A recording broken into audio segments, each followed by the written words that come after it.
Friends, welcome to this video lecture of class 9th biology, and I hope you all are good. And in our previous video, we have discussed about the discovery of cell, how cell was discovered. Cell was discovered by Robert Hooke in 1665, but that was a dead cell. And who discovered the first living cell, यानी कि सबसे पहली living cell किसने discover किया? Robert जो Hooke जो discover किए थे वो तो एक डेड सेल थी, लेकिन किसी ने एक लिविंग सेल भी डिस्कवर करी थी। तो सोचो वो लिविंग सेल किसने डिस्कवर किया सबसे पहले? तो बच्चों, सबसे पहले लिविंग सेल को डिस्कवर किया था एंटोन वॉन लीवेनहॉक ने।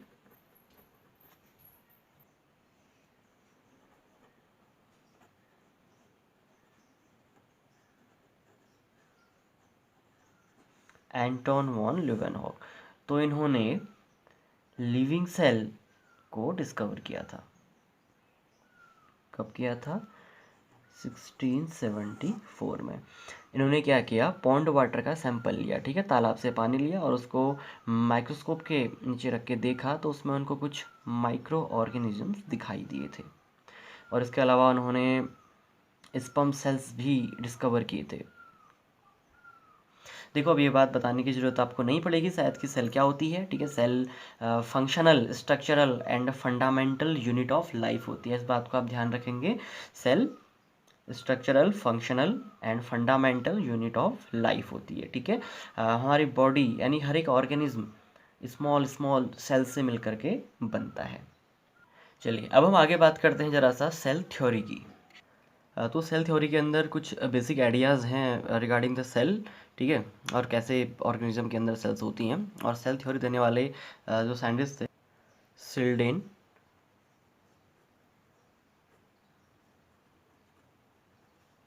एंड सॉन, ठीक है। तो सिल्डेन एंड सॉन ने सेल थ्योरी दी थी। बाद में कुछ इसमें मॉडिफिकेशन किए थे वर्कोव ने। तो चलिए फिलहाल देखते हैं कि सिल्डेन एंड सॉन ने क्या कहा था सेल थ्योरी के अंदर। तो इनका मानना था all organisms are composed of cell, ठीक है, यानी कि हर एक ऑर्गेनिज्म सेल्स से बनता है। सेकंड पॉइंट, ये आप जानते ही हैं कि जो सेल है वो structural and functional unit of life है। Cells are structural and functional unit of life. Clear है ना? तो दो पॉइंट्स से बेसिक यहाँ पे मेन कि भाई all organisms are composed of cells and cells are structural and functional unit of life, ठीक है। अब इसके बाद, हाँ, उस वक्त तक इन लोगों का ये मानना था कि सेल्स जो हैं वो स्पॉन्टेनियसली प्रोड्यूस हो जाती हैं, ठीक है। लेकिन जबकि बाद में फिर जो वर्कोव आए, दूसरे साइंटिस्ट आए वर्कोव, उन्होंने बोला कि भाई सेल अपने आप स्पॉन्टेनियसली प्रोड्यूस नहीं होती हैं, सेल प्रोड्यूस होती हैं पेरेंट सेल से, यानी कि प्री एग्जिस्टिंग सेल से नई सेल प्रोड्यूस होती है। यानी कोई पहले से ही सेल एग्जिस्ट करती है तो उसके डिवीजन से फिर नया सेल प्रोड्यूस होगा, यानी कि जो नई सेल बनेगी वो प्री एग्जिस्टिंग सेल से बनती है। अब ऑटोमेटिकली स्पॉन्टेनियसली सेल प्रोड्यूस अपने आप ही जो है सेल प्रोड्यूस नहीं हो जाती हैं, ठीक है। ये पॉइंट उसमें ऐड किया गया। जो थर्ड पॉइंट आया फिर बाद में सेल थ्योरी के अंदर, वो ये आया कि भाई all cells arise from pre existing cells. All cells arise from pre existing cells, यानी कि कोई भी सेल पहले से ही प्रेजेंट सेल से बनेगी, ठीक है। और नेक्स्ट कि भाई कोई भी ऑर्गेनिज्म हो उसकी शुरुआत एक सिंगल सेल से ही होती है। आ रही बात समझ में? कोई भी ऑर्गेनिज्म हो, चाहे फ्यूचर में वो कितना बड़ा क्यों ना हो जाए, लेकिन उसकी शुरुआत एक सिंगल सेल से होती है। यानी every organism starts its life as a single cell. बेटा, जीवन की यात्रा जो है ना एक सिंगल सेल से शुरू होती है, ठीक है। लेकिन वायरस ग्रुप को, जो भी हमारे वायरस हैं, उन वायरस को हमने इस सेल थ्योरी से बाहर रखा, यानी कि viruses are an exception to cell theory.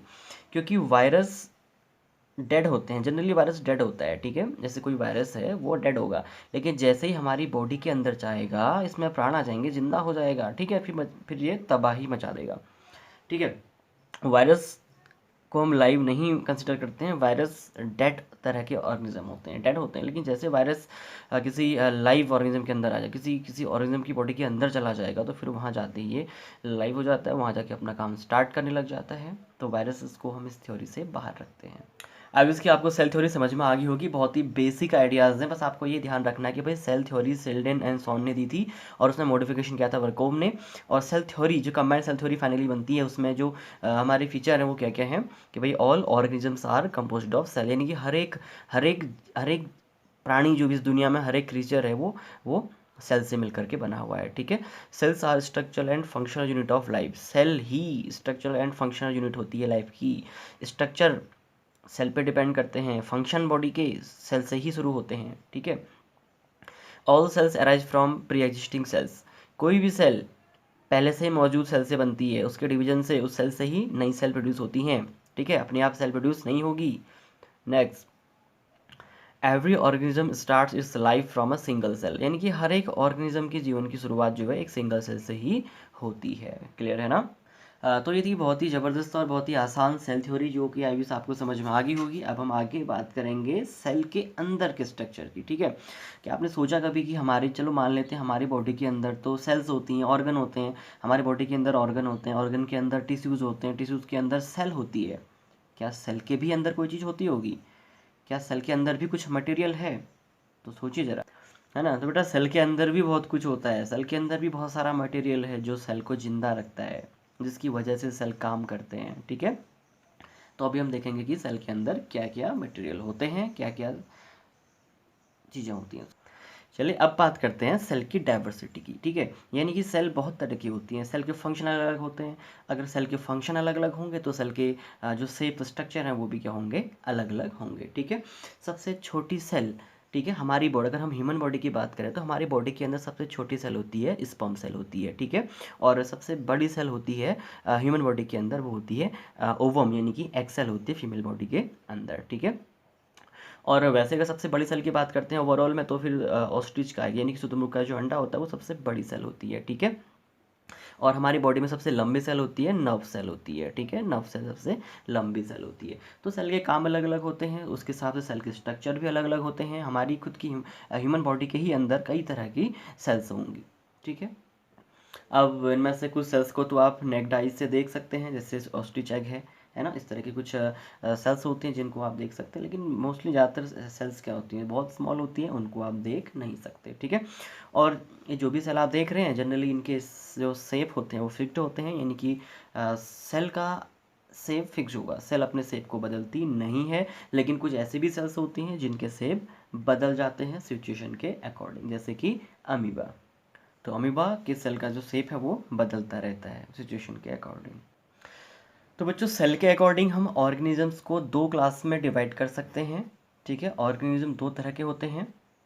कुछ ऑर्गेनिज्म को हम बोलते हैं यूनिसेल्युलर और कुछ को बोलते हैं मल्टी सेल्युलर, ठीक है। देखो यूनिसेलुलर ऑर्गेनिज्म क्या होते हैं, ऐसे ऑर्गेनिज्म जिनकी बॉडी एक सेल से बनती है, यानी ऐसे ऑर्गेनिज्म जिनमें केवल एक ही सेल होती है उन्हें बोलते हैं यूनिसेल्युलर, ठीक है। जो भी माइक्रो ऑर्गेनिज्म होते हैं, ठीक है, जो भी माइक्रो ऑर्गेनिज्म होते हैं उनको यूनिसेलुलर कहते हैं, ठीक है। अब दूसरी कैटेगरी आती है मल्टी सेलुलर, यानी कि ऐसे ऑर्गेनिज्म जो एक से ज़्यादा सेल कंटेन करते हैं, जिनमें एक से ज़्यादा सेल्स होती हैं। It means they are composed of more than one cell, so they are called multi cellular organisms, ठीक है। जो भी आप प्लांट एनिमल्स को देखते हैं वो सब किसके अंदर आ जाते हैं, मल्टी सेलुलर के अंदर। हम ह्यूमंस भी मल्टी सेलुलर होते हैं, हमारी बॉडी के अंदर भी बहुत सारी सेल्स होती हैं, ठीक है। कुछ और बातें, जो यूनिसेलुलर ऑर्गेनिज्म है, ठीक है, जैसे सपोज करो ये कोई मैं एक स्ट्रक्चर बनाता हूँ, ये अमीबा है सपोज, ठीक है, यूनिसेलुलर ऑर्गेनिज्म है। तो इसके अंदर जो भी काम होते हैं वो एक सेल कर लेती है। इसको खाना खाना है, इसको डाइजेस्ट करना है, रिस्पायरेशन करना है, ये जो भी करना चाहेगा ये इसकी जो सिंगल सेल है वो सारे काम कर लेती है। ये मल्टी टैलेंटेड प्राणी है, ठीक है। इसमें एक ही सेल सारे काम कर लेती है। लेकिन हमारी बॉडी के अंदर ऐसा नहीं होता है। हमारी बॉडी के अंदर अलग अलग फंक्शनिंग के लिए अलग अलग सेल्स होती हैं, और इतना बड़ा सिस्टम हमारा हो गया है बॉडी का कि वो सिंगल सेल से काम नहीं चल सकेगा, ठीक है। तो हमारी बॉडी के अंदर बहुत सारे सेल्स के कॉम्बिनेशंस होते हैं, ठीक है ना। तो ये डिफरेंस होता है मल्टी सेलर में और यूनिसेलर के अंदर। तो चलिए अब हम आगे बात करते हैं कि भाई सेल किससे मिलकर बनी है, सेल के अंदर क्या क्या पार्ट्स हैं, क्या क्या ऑर्गेनल्स हैं। तो स्टार्ट करते हैं। तो बेसिकली सेल के अंदर हम 3 मेजर पार्ट्स को देखते हैं, ठीक है। सेल के अंदर 3 मेजर पार्ट होते हैं। सबसे पहले हम बात करेंगे सेल मेम्ब्रेन की। सेल मेम्ब्रेन, ठीक है। सेल मेम्ब्रेन, इसको प्लाज्मा मेम्ब्रेन भी कहते हैं, इसे और क्या कह सकते हैं, प्लाज्मा मेम्ब्रेन भी कहते हैं, ठीक है। और दूसरा जो इम्पोर्टेंट हिस्सा है सेल का वो है न्यूक्लियस, ठीक है। न्यूक्लियस, पहला सेल मेम्ब्रेन, दूसरा है न्यूक्लियस, और सेल के अंदर तीसरा जो इम्पोर्टेंट कंपोनेंट है सेल का वो है साइटोप्लाज्म। साइटोप्लाज्म, ठीक है। तो चलिए स्टार्ट करते हैं प्लाज्मा मेम्ब्रेन से। ये सेल मेम्ब्रेन या प्लाज्मा मेम्ब्रेन क्या होती है, ठीक है। सेल मेम्ब्रेन ये आउटर बाउंड्री बनाती है सेल की, ठीक है। सेल के अंदर जो भी सपोज करो ये सेल है, ठीक है। सेल के अंदर जो भी कुछ मटेरियल होगा, इसके अंदर जो कुछ भी मटेरियल होगा वो एक कवर से घिरा रहेगा, ठीक है। इसको पूरा कवर करने के लिए ये जो बाउंड्री है इसे हम बोलते हैं सेल मेम्ब्रेन कहते हैं। सेल मेम्ब्रेन के अंदर सब कुछ बंद रहता है, क्लोज होता है। तो ये जो प्लाज्मा मेम्ब्रेन है ये आउटर सरफेस बनाती है। इस प्लाज्मा मेम्ब्रेन के अंदर एक जेली तरह का है ना, एक जेली लाइक लिक्विड भरा होता है जिसे बोलते हैं साइटोप्लाज्म, ठीक है। साइटोप्लाज्म, ये पूरा जेली लाइक लिक्विड होगा अंदर, और इस साइटोप्लाज्म के अंदर फिर कुछ ऑर्गेनल्स यानी कि सेल के कुछ और पार्ट्स, कुछ ऑर्गन सेल के छोटे छोटे वो होते हैं, और उन्हीं के बीच में यहीं कहीं होता है एक न्यूक्लियस। क्या होता है, न्यूक्लियस, ठीक है। तो आप समझ में आपको आ रहा होगा, ठीक है। तो प्लाज्मा मेम्ब्रेन सेल को कवर करती है, बाहर से एक थैला जैसा एक स्ट्रक्चर होगा जो पूरे सेल को ढकेगा, कवर करेगा, ठीक है। ये प्लाज्मा मेम्ब्रेन है। इसके अंदर एक लिक्विड भरा होता है, उससे साइटोप्लाज्म कहते हैं, और उसके भी अंदर फिर एक छोटा सा पार्ट होगा, उसे हम न्यूक्लियस कहेंगे। हाँ बेटा, जो प्लाज्मा मेम्ब्रेन है, ठीक है, जो कि सेल का कवर है बाहर का, ये प्लाज्मा मेम्ब्रेन कुछ ऑर्गेनिक मॉलिक्यूल से बनती है। वो ऑर्गेनिक मॉलिक्यूल है प्रोटीन और लिपिड। ये आपको ध्यान रखना है कि प्लाज्मा मेम्ब्रेन यानी सेल मेम्ब्रेन किससे मिलकर बनती है, वो बनती है प्रोटीन और लिपिड के मॉलिक्यूल से मिलकर, ठीक है। और प्लाज्मा मेम्ब्रेन होती है फ्लेक्सिबल, ठीक है, ये फ्लेक्सिबल होती है। इसके स्ट्रक्चर को हम इलेक्ट्रॉन माइक्रोस्कोप से देख सकते हैं। जनरली सिंपल माइक्रोस्कोप से नहीं देखा जा सकता है, इससे हम देख पाएंगे इलेक्ट्रॉन माइक्रोस्कोप से, ठीक है। अगर इस अब समझिए फिर आप, प्लाज्मा मेम्ब्रेन प्रोटीन और लिपिड के मॉलिक्यूल से बनती है और ये फ्लेक्सिबल होती है। अगर इस मेम्ब्रेन को, जो आपको बाउंड्री लाइन दिख रही है ना, अगर इस लाइन को जूम करें तो कैसा दिखाई देगा, इसके अंदर दिखाई देंगे प्रोटीन लिपिड के मॉलिक्यूल। तो इलेक्ट्रॉन माइक्रोस्कोप से कुछ ऐसा स्ट्रक्चर दिखाई देगा। इसमें ये प्रोटीन के मॉलिक्यूल हैं और ये छोटे छोटे लिपिड के मॉलिक्यूल्स होते हैं, ठीक है। प्रोटीन और लिपिड के मॉलिक्यूल्स होते हैं। प्लाज्मा मेम्ब्रेन की एक बड़ी खास बात होती है कि इस मेम्ब्रेन के आर पार कुछ स्मॉल मॉलिक्यूल्स जा सकते हैं, यानी कि मेम्ब्रेन के आसपास आर पार गैसेस का एक्सचेंज हो सकता है, ठीक है। यानी कि मेम्ब्रेन से बाहर निकलना है तो गैसेस और लिक्विड बाहर आ सकते हैं, और इसी तरह से कुछ लिक्विड और गैसेस मेम्ब्रेन के अंदर भी जा सकते हैं, ठीक है। जैसे सपोज करिए अंदर कोई गैस प्रोड्यूस हो रही है, माना यहाँ पे जो अंदर फंक्शनिंग हो रही है उससे कोई कोई वेस्ट मटेरियल बन जाता है, माना CO2 बनती है। तो CO2 क्या है कि इस मेम्ब्रेन से होते हुए बाहर निकल सकती है, और अंदर सेल को ऑक्सीजन चाहिए तो ऑक्सीजन का मॉलिक्यूल इस मेम्ब्रेन से होते हुए अंदर जा सकता है। तो मेम्ब्रेन काम करती है एक्सचेंज कराने का मटेरियल को। मेम्ब्रेन से अंदर बाहर बहुत सारे मॉलिक्यूल्स आ जा सकते हैं, ठीक है, जो कि बहुत इंपॉर्टेंट है सेल की फंक्शनिंग के लिए। और मेम्ब्रेन बहुत सारे सब्सटेंसेस को रोकती भी है, ठीक है, ये रोकती भी है। अभी मेम्ब्रेन के बारे में कुछ बताएं तो देखो भाई, मेम्ब्रेन ठीक है एक तरह का सेमी परमेबल मेम्ब्रेन है। इस तरह का सपोज करो, स्ट्रक्चर देखते हैं, देखो एक तरह का जाल जैसा होगा ना, एक नेटवर्क जैसा हो जाएगा। तो इस नेट के पार कोई जो स्मॉल मॉलिक्यूल, जो छोटे छोटे मॉलिक्यूल हैं ना, वो तो इस नेट के पार जा सकते हैं, लेकिन जो बड़े मॉलिक्यूल होते हैं, ठीक है, बिगर मॉलिक्यूल जो होंगे वो इस नेट में फंस जाएंगे, इसके आर पार वो नहीं जा सकते। तो इस तरह से ये मेम्ब्रेन यही काम करती है, जो छोटे मॉलिक्यूल्स होंगे उनको तो आने जाने देगी, लेकिन जो बड़े मॉलिक्यूल होंगे उनको नहीं आने देती है। Specially CO2, O2, H2O, generally इनका ही यहाँ पर ट्रांसपोर्टेशन होता है, ठीक है, ठीक है ना। तो बेटा कुछ स्मॉल मॉलिक्यूल इस मेम्ब्रेन के अंदर और बाहर आ जा सकते हैं, तो उनके इस अंदर बाहर आने जाने के प्रोसेस को बोलते हैं डिफ्यूजन कहते हैं, ठीक है, ध्यान देना, डिफ्यूजन।